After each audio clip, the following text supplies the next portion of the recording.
In your travels through Lyth, you heard of a mythical beast with an eagle for a head, a lion-like body, the forelegs of a lion, with the hind legs of a bird of prey, wings like a large bird, and weirdest of all, they wear a helmet. It might sound too fantastical to be true, but in a magical land like Lyth, you've definitely heard of weirder. After all, you just got done going through a town populated entirely by giant antisocial bug people. Maybe a creature fresh out of Greek mythology isn't that strange. Looking at the artist's renditions of the species, you quickly come to the conclusion that, yeah, these are definitely just griffins from Greek mythology wearing buckets on their heads.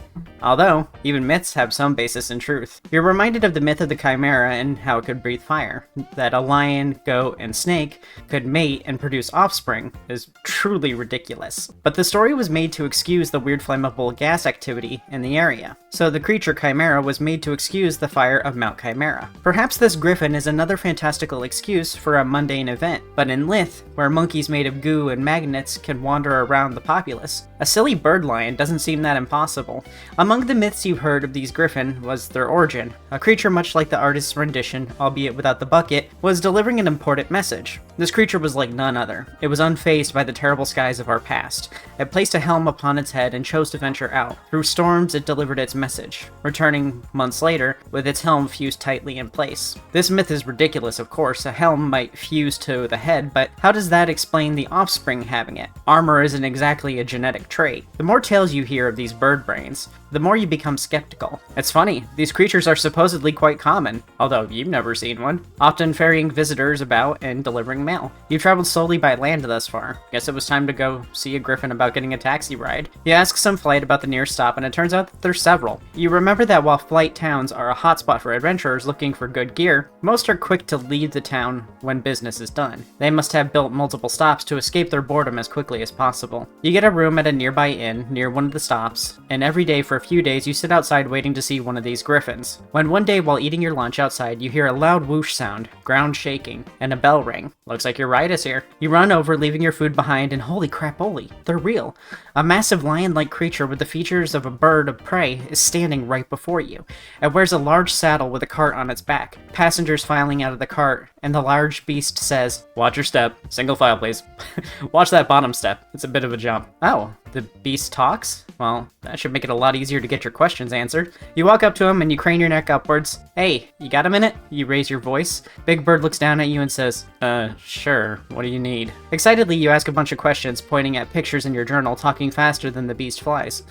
"Slow down, short stuff. I have plenty of time until I have to return. I saw you eating. How about you finish your meal, and I'll answer some questions." The assistants nearby help remove the cart and saddle from him, and you both walk over next to the inn, and he plops down with a mighty thud. "Alright.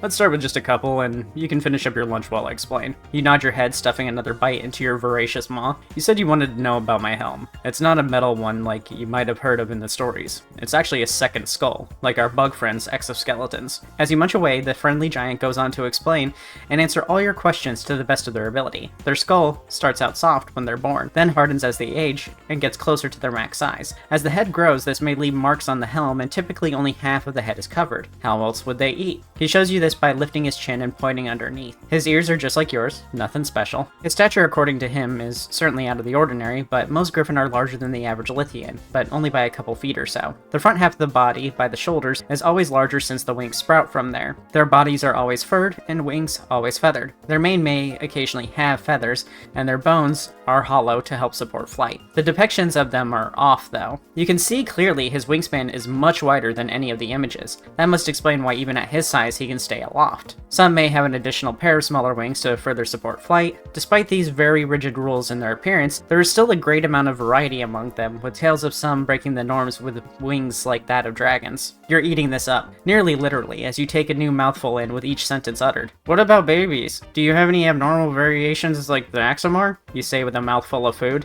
"The babies are really weird. I really don't care for being around the little ones." "Why not?" you inquire, sputtering a little bit of food from your mouth. "They lack all the musculature of us larger ones, and they have rail-thin bodies with oversized heads. It's like looking at a sucker. I fear they might be malnourished, but that's pretty normal for them. I also worry about being too rough when playing with them. Their skulls are way too soft." They're fast though, even if they can't fly. But fast means they get into trouble easily. You can't take your eyes off them. You think it sounds like a pain, but at the same time you want to see one. They sound cute. As for variations, some of us look like owls. Those are called the Lyth, and even I rarely get to see them. They spend most of their time in the forest. Their most distinct features are that they lack bird legs and their helm is flat, looking more like a mask. I've heard that they can be quite terrifying if one was walking in the woods alone at night, but I'm sure they're plenty nice. The griffin's assistants walk over and motion him away. I have to go. I have a lot of passengers to drop off today, and I think those adventurers already got tired of the flight. My name is Rito. I'm sure I'll see you around sometime. You smile and wave before finishing your last bite. You think about getting a schedule. Your next trip is to see the plant people, Haynim, and that's a bit a ways away from civilization. You know what? Maybe public transportation isn't that bad. You think you'll start taking the bird bus everywhere. Thank you for watching. This was another species from the original Species art game, Lythbound. Unfortunately, this game is no longer running, but the species are open now, so you can make a griffin of your own. This game has a lot of species to go over, so make sure to subscribe to see more and check out the playlist on screen to see the other species that I've covered.